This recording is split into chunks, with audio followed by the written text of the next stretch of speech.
80 Tage, 20 Unterkünfte, 7000 Kilometer.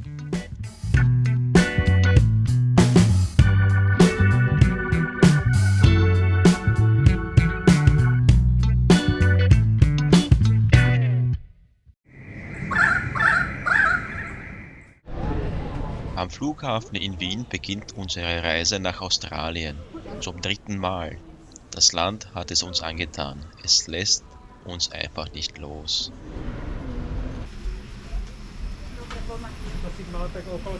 Im März 2020 mussten wir unseren letzten Aufenthalt in Australien aufgrund des Lockdowns nach 3 Wochen abbrechen. Die Enttäuschung war sehr groß. Aber jetzt geht es endlich wieder los. Wir setzen unsere Traumreise fort.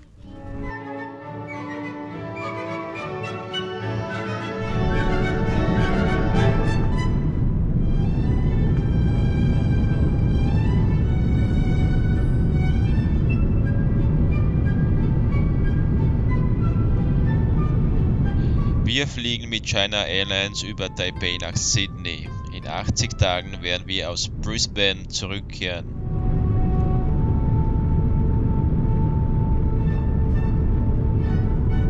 Obwohl wir nur 6 Wochen vor dem Abflug gebucht haben, zahlten wir für das Hin- und Retourticket nur knapp 1000 Euro pro Person. Economy natürlich. Bei Qatar und Emirates kostete es mehr als das Doppelte.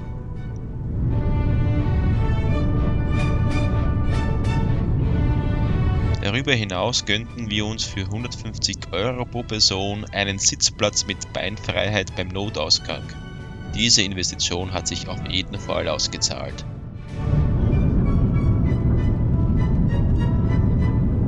Dank der Platzfreiheit und dank, dass keiner neben uns sitzt und dank dem Wein und Bier kommen wir in Taipei nach über 11 Stunden Flug entspannt an.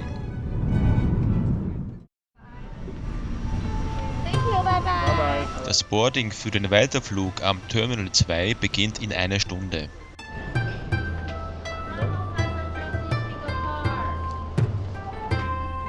Der Skytrain bringt uns in 5 Minuten dorthin.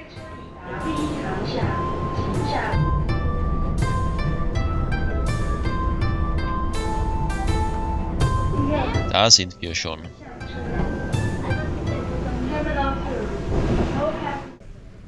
Falls ihr einen ausführlichen Videobericht über beide Flüge sehen wollt, dann habe ich euch 2 Links in der Beschreibung eingefügt. Weiter geht's.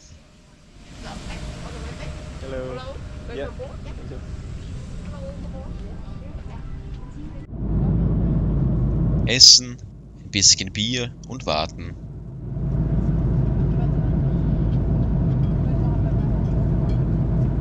Nach einer Gesamtreisedauer von fast 24 Stunden ist man einfach froh, wenn man endlich ankommt.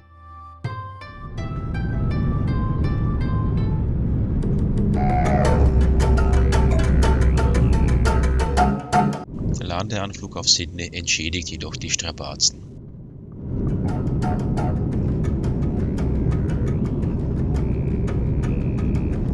Zurzeit findet in Sydney die World Pride statt und es sind kaum Unterkünfte zu normalen Preisen zu finden. Wir haben deshalb nur für die ersten 3 Tage eine Unterkunft gebucht. Danach werden wir außerhalb von Sydney eine Bleibe suchen.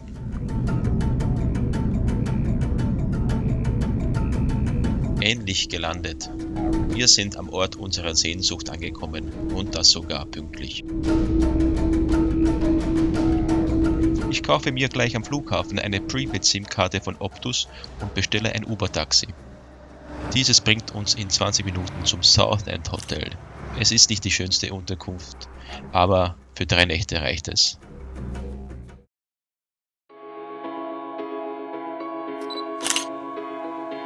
Ein herrlicher Tag beginnt. Zuerst geht es zum Strand, Sonne und Wärme tanken und dann ins Zentrum zur Oper.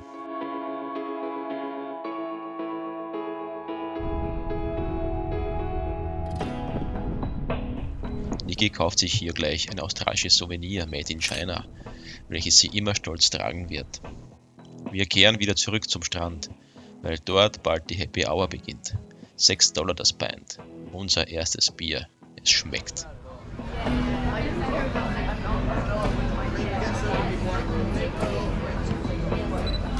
Selfie für unsere Freunde daheim. Schnell austrinken, denn der Himmel verdunkelt sich verdächtig.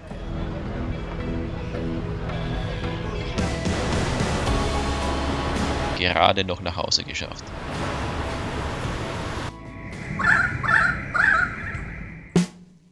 Nächsten Tag holen wir unser Mietauto ab. Und ab dann wird wieder links gefahren. Wird schon gut gehen. In North Sydney bei Sixt fand ich das günstigste Angebot. Wir packen die Koffer und verlassen mit dem roten Mazda Sydney in Richtung Norden.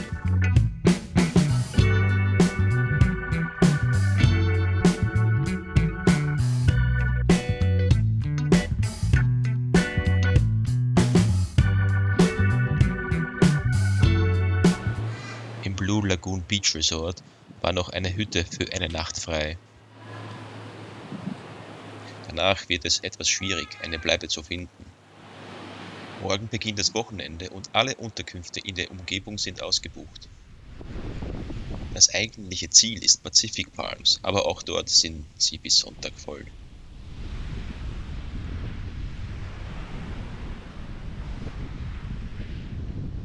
Das Resort ist sehr schön und liegt direkt am Strand. Weiterziehen wollen wir eigentlich nicht. Doch zufällig wird eine andere Hütte frei. Diese lassen sie sich aber ordentlich bezahlen. Nichtsdestotrotz stoßen wir auf den Verbleib an.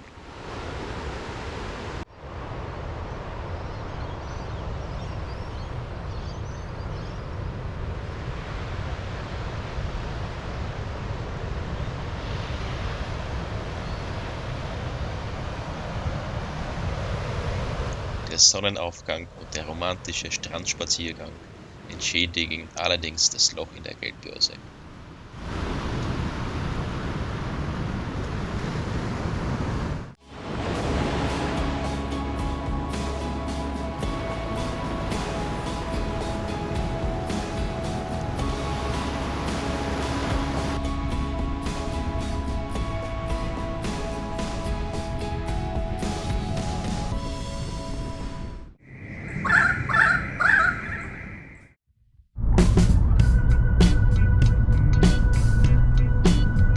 Nach 3 Tagen verlassen wir Bateo Bay und fahren in das schon gut bekannte Elizabeth Beach.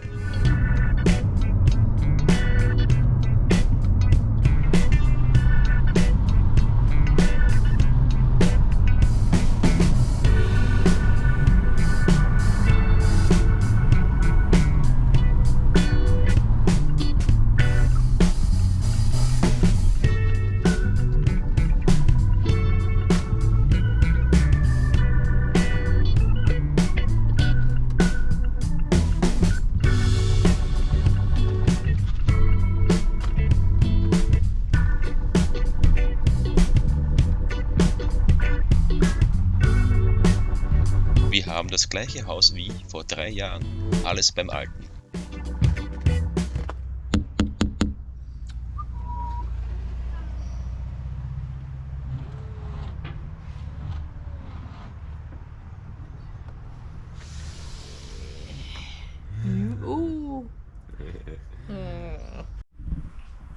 Ja, wer ist denn da?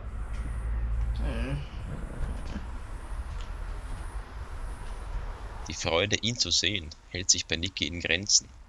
Sie kann sich noch allzu gut daran erinnern, wie es damals zuging. Miki, das ist zu viel, Miki, das ist... Miki, nein! Miki, bitte, mach das nicht. Aber heuer scheinen sie brav zu sein. Nicht so nett zu mir ist jedoch diese Echse.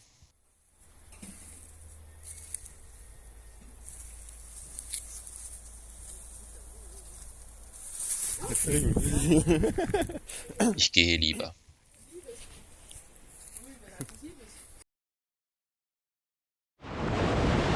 Pacific Palms ist von 4 Stränden umgeben. Jeder hat seine Eigenheiten.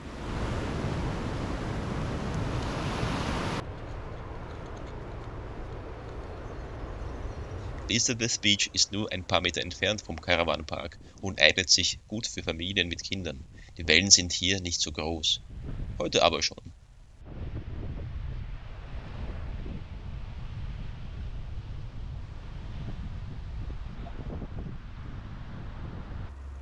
Shady Beach ist nur zu Fuß über den Waldweg erreichbar.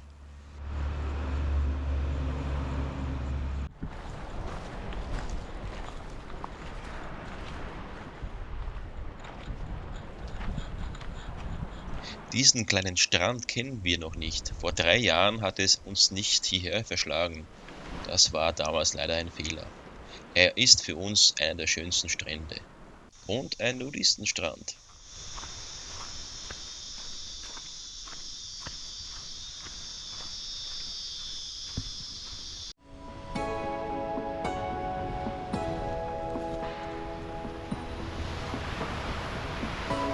Feinster Sand und keine Wellen. Endlich kann Niki unbeschwert schwimmen.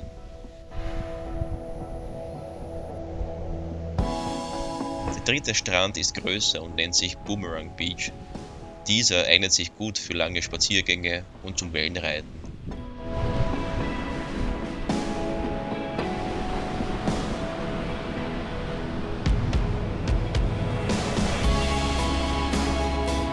Dies gilt aber auch für Blues Beach. Am Strand liegen ist zwar schön, aber wir wollen auch die Umgebung erkunden. Circa eine halbe Stunde mit dem Auto entfernt befindet sich bei Seal Rocks ein Leuchtturm. Den sehen wir uns mal an.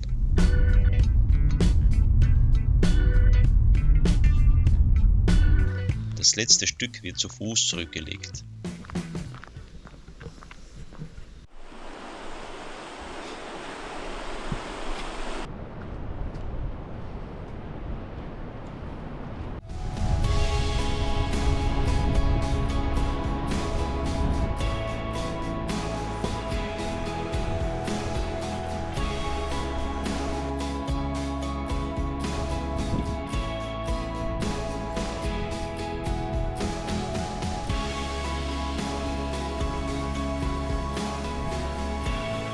Es sieht nicht so aus, aber der Weg ist ziemlich steil. Auch Niki hat es endlich heraufgeschafft.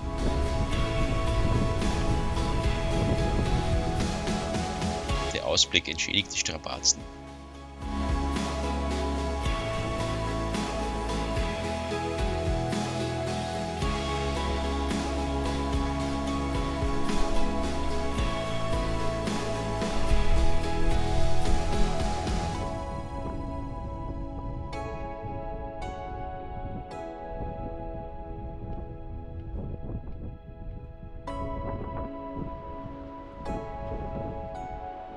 Lieber festhalten beim Heruntergehen.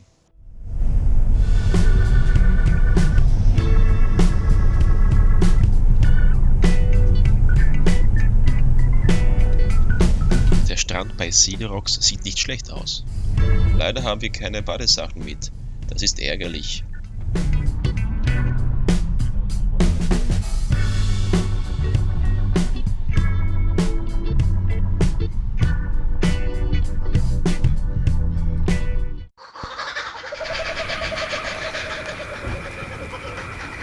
Im Camp herrscht bei den Kookaburras große Aufregung. Vielleicht ist es der apokalyptische Abendhimmel oder das herannahende Gewitter, das für Unruhe sorgt.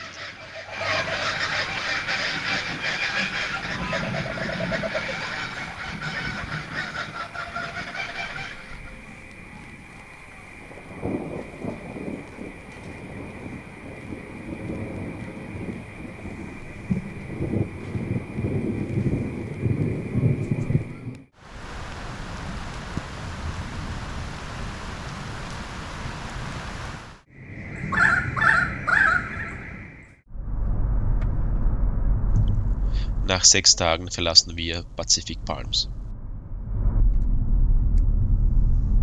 Die World Pride in Sydney ist zu Ende und das Angebot an leistbaren Unterkünften hat sich deutlich verbessert. Über Airbnb haben wir eine nette Wohnung in Sydney gefunden. Allerdings ist sie erst morgen beziehbar und so müssen wir wieder einen Zwischenstopp einlegen.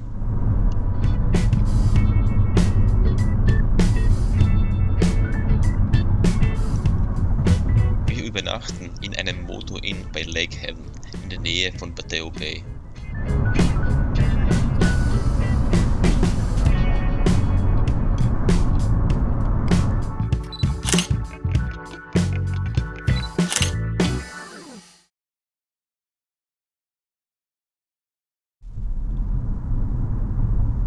Gleich nach der Ankunft machten wir einen kleinen Ausflug zum See. Fische und Pelikane säumen die Promenade.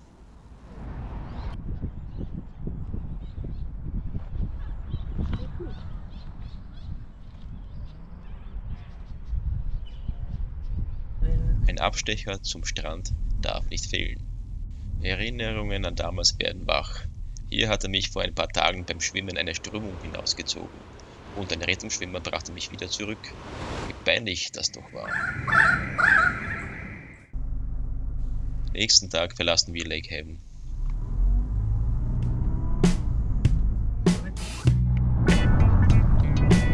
Der ursprüngliche Plan war, gleich zu Beginn in Sydney für ein paar Wochen zu bleiben, am besten in einer Unterkunft.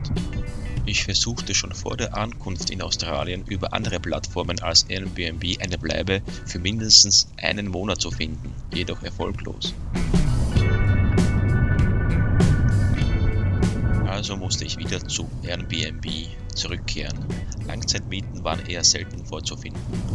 Und wenn, dann nur mit sehr strengen Stornierungsbedingungen. Ich wollte noch vor der Ankunft in Down Under die Möglichkeit haben, kostenlos stornieren zu können.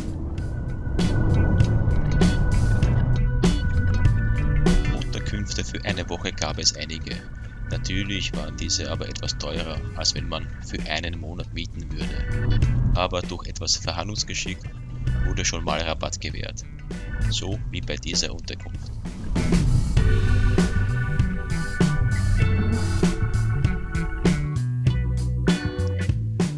Das Inserat hat uns in Sydneys Stadtteil Randwick geführt. In den Gästebewertungen wurde das morgendliche Vogelgezwitscher und die Nähe zu Coogee Beach hervorgehoben. Wir sind gespannt, diesen Stadtteil kennen wir noch nicht. Bei unseren etwas zurückliegenden Sydney-Aufenthalten wohnten wir mal in Pottsbond und einmal in Bondi. Darüber hinaus sind wir gespannt, wo wir danach in Sydney übernachten werden. Noch haben wir keine leistbare Unterkunft gefunden. Aber jetzt machen wir uns deswegen keine Gedanken. Wir genießen die Fahrt nach Sydney, blicken freudig auf die Bucht und auf die Skyline und befolgen die Anweisungen des Navigationssystems.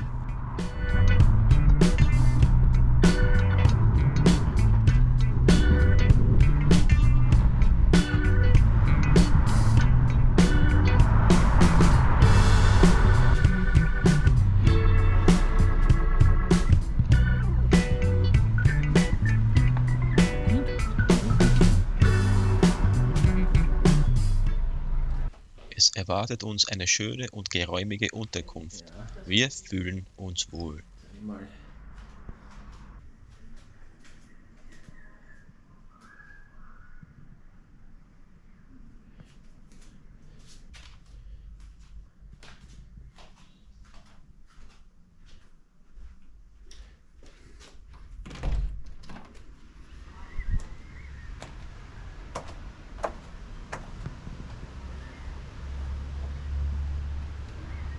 Anscheinend ist ihr heiß und sie versucht sich mit dem offenen Kühlschrank zu kühlen. Achso, das gehört so.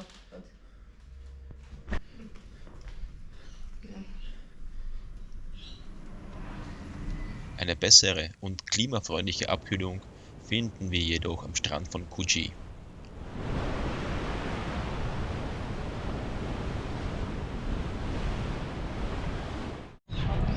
Ja, wir waren schon viele Menschen dafür, dass heute Montag ist. Ja, ja. Das ist eine gute Wellen, da kann ich rein. Aber wir haben keinen Schatten jetzt mit. Da darfst du rein, ja. Wo? Uns zieht es zum natürlichen Wasserbecken.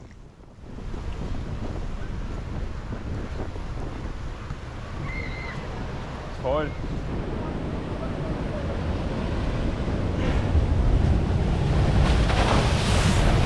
Fast erwischt.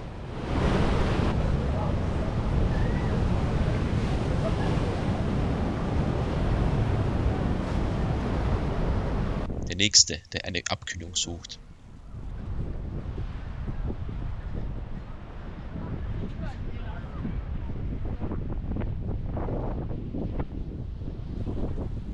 Wir werden uns aber auch noch weiter kühlen.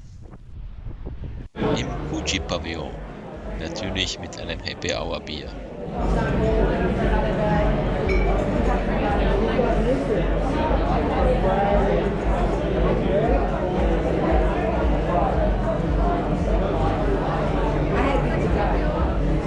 Hä? Jetzt habe ich auch von 5 bis 7, aber ich weiß nicht, ob wir auch.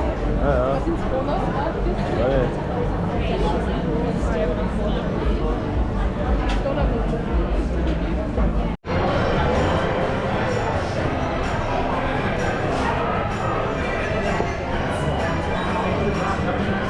Hierher werden wir noch öfters einkehren.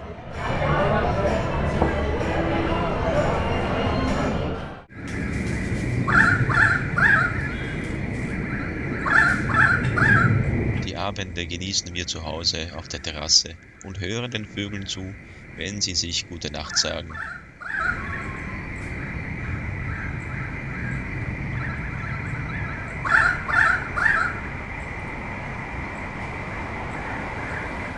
Es ist wieder soweit. Vor ein paar Tagen haben wir unseren Mazda zurückgegeben und nun holen wir ein neues Mietauto ab. Diesmal fand ich das günstigste Angebot bei Budget im westlichen Stadtteil Westmed. Da es auf dem halben Weg zu den Blue Mountains liegt, nützen wir die Nähe und fahren mit dem Hybrid Toyota gleich dorthin.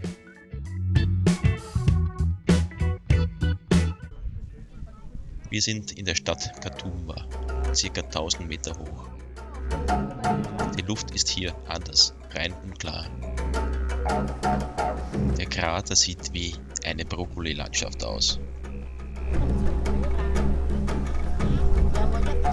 Wir brechen zu den 3 Schwestern auf.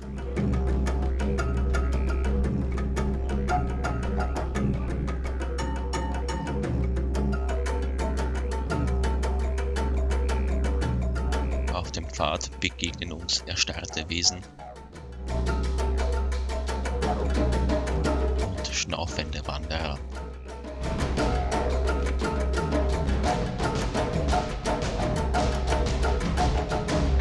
Auf diesen schmalen und steilen Treppen kann man bis ins Tal gehen. Ein langer und mühsamer Weg. Niki hat Glück, wir haben nicht so viel Zeit und gehen nur bis zu den 3 Schwestern.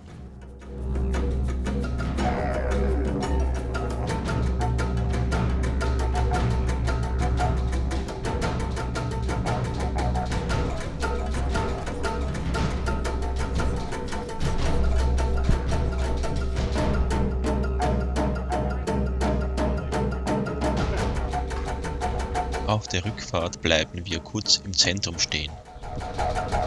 Der Ort gefällt uns. Falls wir nochmal hierher fahren sollten, dann werden wir hier übernachten, damit wir auch genug Zeit für die lange Wanderung ins Tal haben oder auch nur für die zahlreichen Lokale.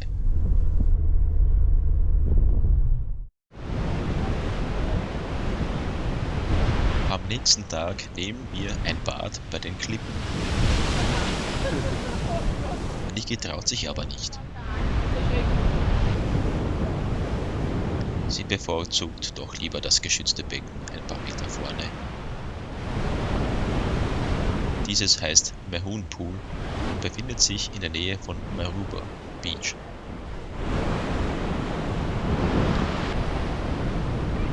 Es ist größer als bei Gucci und dank dem etwas rauen Wetter heute auch leerer.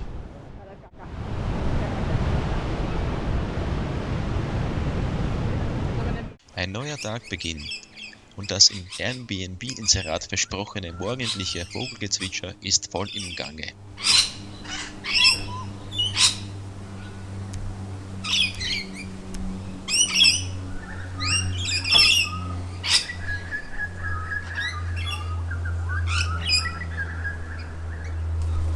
Heute werden wir den ganzen Tag an der Küste verbringen und erschöpft nach Hause kommen. Nein, wir sind nicht in der Krise. Noch nicht. Wir haben auch nicht vor, zu springen. Nein, heute werden wir marschieren. Der Küste entlang.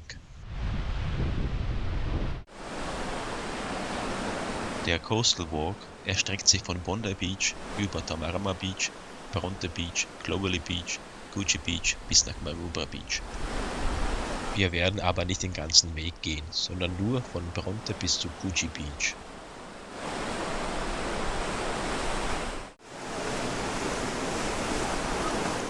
Bevor es losgeht, entspannen wir noch ein bisschen am Tamarama-Strand, baden im türkisblauen Meer und beobachten die Szenerie von oben.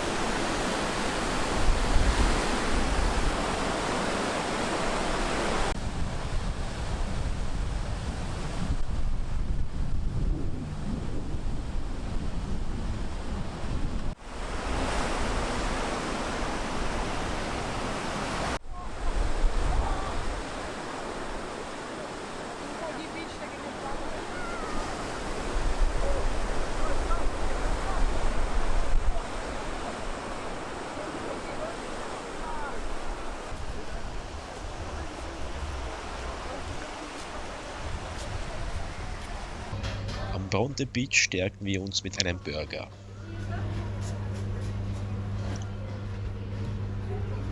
Dann geht es los.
Wir haben es geschafft.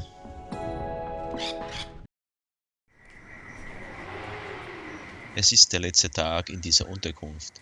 Morgen ziehen wir in einen anderen Stadtteil. Wir verabschieden uns von unserer Hausspinne mit einer Flasche Weißwein und gehen müde ins Bett. Die Spinne bleibt draußen.